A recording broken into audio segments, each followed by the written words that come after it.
नमस्कार, मैं अम्बी वर्मा और आप देख रहे हैं जोगी जगत टीवी। एक नई शुरुआत। तो चलिए रुक करते हैं कुछ खास खबरों की ओर।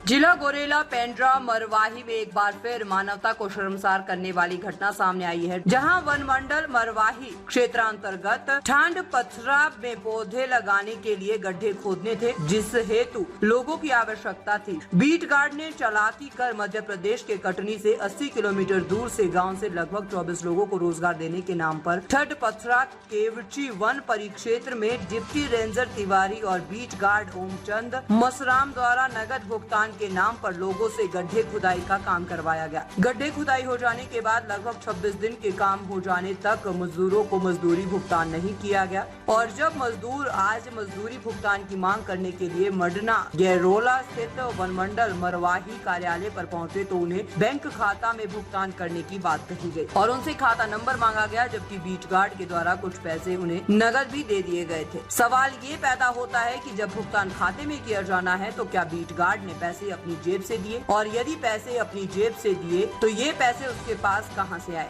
या तो ये शासन के पैसे की चोरी है या फिर कुछ और। सबसे बड़ी और हैरान करने वाली बात ये है कि मजदूर अपनी शिकायत लेकर जब मरवाही वन मंडल अधिकारी के पास कार्यालय मजना डिपो पर पहुंचे तो वहां उन्हें 2 दिन के अंदर भुगतान खाते में करने की बात कही गई, परंतु जबकि मजदूरों के पास खाने के लिए पैसे नहीं थे, उनके छोटे छोटे बच्चे थे और वह लगातार मांग कर रहे थे कि उनको नगद भुगतान दिया जाए ताकि वो अभी की अभी तत्काल अपने लिए खाने की व्यवस्था एवं रहने की व्यवस्था कर सके, परंतु किसी भी अधिकारी ने उनकी बातों को संज्ञान में नहीं लिया और रात्रि में छोटे छोटे मजदूरों के बच्चे एवं मजदूर जिन्होंने शासन का बड़ा बड़ा कार्य किया वह रोड पर भूखे पेट सोने को मजबूर है। ये जिले को शर्मसार कर देने वाली घटना है। जैसे ही इस घटना की खबर हमारी टीम को लगी, हमने वहां पहुंचकर डीएफओ मैडम से बात की और डीएफओ मैडम ने 2 दिन में खाते में उनके पैसे जमा करने की बात कही, परंतु उनके तत्काल व्यवस्था की कोई बात नहीं हो पाई। उन्होंने नगद भुगतान देने से मना कर दिया, जो कि शासन के नियमों के खिलाफ है, ऐसा कहा गया। जबकि सवाल ये पैदा होता है कि छत्तीसगढ़ में लोगों को रोजगार नहीं मिल पा रहा है और बाहर से मजदूर मंगाकर बीट गार्ड के अधिकार से उनको मजदूरी करने के लिए रखा है और उनका ना रहने की व्यवस्था और ना खाने पीने की व्यवस्था। बीट गार्ड से जब मीडिया की टीम ने बात करनी चाही तो उस समय बीट गार्ड मौके से बचते हुए नजर आए और उन्होंने मजदूरों को पहचानने से इनकार कर दिया। मजदूर के बच्चे हरी झन्नाटे दोपहर में, जबकि नौतपा का सीजन चल रहा है, इस भारी गर्मी में वह रेंज ऑफिस के सामने लेटे रहे रोड पर, जबकि अधिकारी और कर्मचारी एसी में बैठकर मजा ले रहे थे। मजदूरों को मजदूरी करने के बाद उनका भुगतान नहीं मिलना, इससे शर्मनाक बात और क्या हो सकती है। जिन्होंने अपना खून पसीना लगातार बहाया है तो वही आज प्रताड़ित है। ये एक बड़ा सवालिया निशान है फॉरेस्ट विभाग पर। धीरे धीरे दिन बीत गया, शाम हुई और शाम होने के बाद रात हो गई, परंतु किसी अधिकारी की नजर इन पर नहीं पड़ी। ये देखना नहीं चाह रहे थे, जिसके कारण मजदूर महिलाओं और उनके बच्चों को भूखे पेट रेंज ऑफिस के बाहर रोड के किनारे गिरते हुए पानी में सोना पड़ा।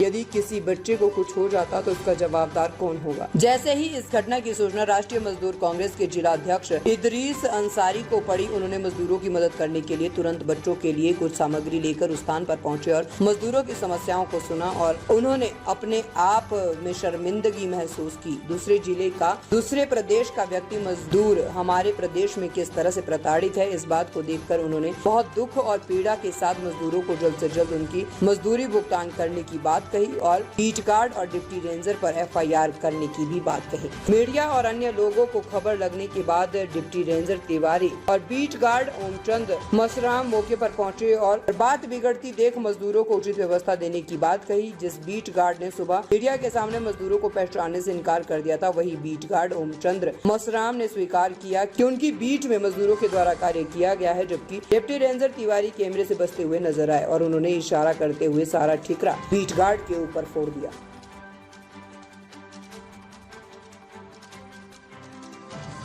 सर कहाँ के रहने वाले? डिस्ट्रिक्ट कटनी सर, ग्राम गुड़ा। यहाँ किस काम से आए हुए? गड्ढे का काम करने के लिए आए थे सर। किस जगह पे? क्योंची गांव में थे सर। किसने बुलाया था? ओमचंद साहब सर, बीट गार्ड नाकीदार साहब सर। क्या हुआ है मामला आपको? सर काम यहाँ कैश की, हम लोग कैश बात करके आए थे, वो लोग कैश के सर कैश के लिए बोले थे। यहाँ आने के बाद काम करवाने के बाद बोल रहे हैं खाता वाला है सर। कितने दिन से आप लोग का पेमेंट नहीं किया गया? 26 दिन हो गए सर। आज कितने लोग आप लोग आए थे? 12 लोग हैं सर, लड़के बच्चे सब मिला के 20-25 लोग हो जाते हैं सर। रहने की क्या व्यवस्था की? रहने की कोई भी व्यवस्था नहीं थी सर। उधर एक मतलब घर बना था, उसी में सब लोग रहते थे सर। पानी बरसता था तो ऐसे ही बैठे बैठे वहाँ पे मतलब रात गुजारनी पड़ती थी, सोने को नहीं मिलता था सर उधर। क्या बोला जा रहा है? और सर हम वहाँ लाइट की व्यवस्था के लिए बोले थे तो ओम चंद साहब जो बीट गार्ड थे वो बोले थे मैं शाम तक व्यवस्था कर दूँगा। उसके बाद में शाम तक उनकी कई शाम हो गई सर, उसके बाद वो आए ही नहीं। लाइट वाइट कुछ कोई व्यवस्था नहीं थी उधर। कीड़ा फतिंगा और वहाँ सर सांप आप भी हम लोग मारे रहे, सांप आप सब वहाँ निकल जाते रहे, अभी क्या मिलते रहे। बीट गार्ड आप लोग अभी बोल रहे हैं सर खाता में पैसा देंगे, कैश नहीं है। हम लोग की कैश की बात है, 6 महीने की बात कर रहे हैं। 6 महीने के बाद देंगे? जी सर ऐसी बात कर रहे हैं सर, हम लोगों की कैश की बात है। और क्या बोल रहे हैं आप लोग को? और क्या बोल रहे हैं आप लोग? क्या नाम है आपका? सरोज। कहाँ से आई हैं आप? वहाँ कटनी जिला से। क्या करने आए थे यहाँ? गड्ढा खोदने। कितने रुपये गड्ढे का दे रहे थे? 30 रुपये। 30 रुपए। वो बोलते हम 1 रुपए भी नहीं देंगे।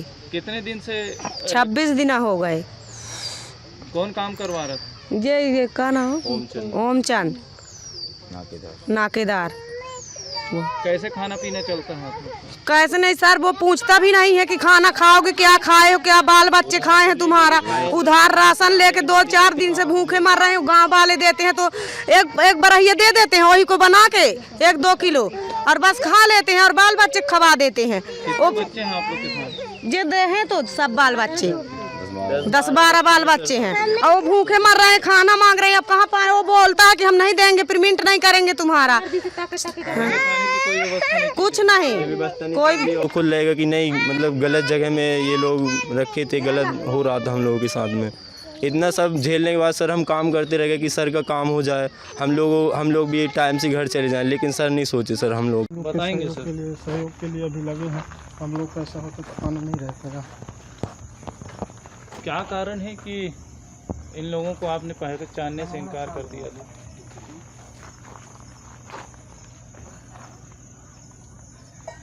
बीट गार्ड सर आप बताएंगे क्या कारण था कि इनको पहचानने से आपने मना कर? ये क्या इन्होंने आपके यहाँ काम नहीं किया है? काम किए हैं इन लोग के द्वारा। बुलाया किसने था इनको कटनी से? इनको कहा तो पकड़िया के जसविंदर है ना, उनके थ्रू इनको बात हुआ था। उनके थ्रू इन लोग आए थे गड्ढा देखने। गड्ढा देखे उसके बाद फिर इन लोग आए थे यहाँ रेलवे स्टेशन से गए थे केंची, फिर गड्ढे में काम कर रहे थे। इनको कहा गया था आपके द्वारा कि कैश पेमेंट किया जाएगा। मैंने ऐसा कोई जवाब नहीं दिया हूँ कैश पेमेंट के बारे में। कैसी बात हुई थी इनसे? इनको गड्ढे के हिसाब से बात हुआ था, बट वो खाते में जो प्रोसेस चलता है वन विभाग का, उसके थ्रू ही पेमेंट होने की बात कही गई थी। आपने बताया था इनको कि खाते में पेमेंट दिया जाएगा? जी मैं बोला हूँ खाते में पेमेंट दिया जाता है। जबकि मजदूरों ने तो कहा है कि आप 30 रुपए की दर से कैश पेमेंट देने की बात कर रहे हैं। नहीं, ऐसा नहीं बोला हूँ। यही बात है सर। आज फिर आप ने इनको फॉरेस्ट ऑफिस में पहचानने से मना क्यों कर दिया? मैं दुर्गेश को पहचानता हूँ अच्छी तरह से, बाकी लेबरों को नहीं पहचानते। ताज़ा खबरों से जुड़े रहने के लिए हमारे चैनल को सब्सक्राइब करें और बेल आइकन को दबाना ना भूलें ताकि हर खबर की नोटिफिकेशन आपको मिलती रहे।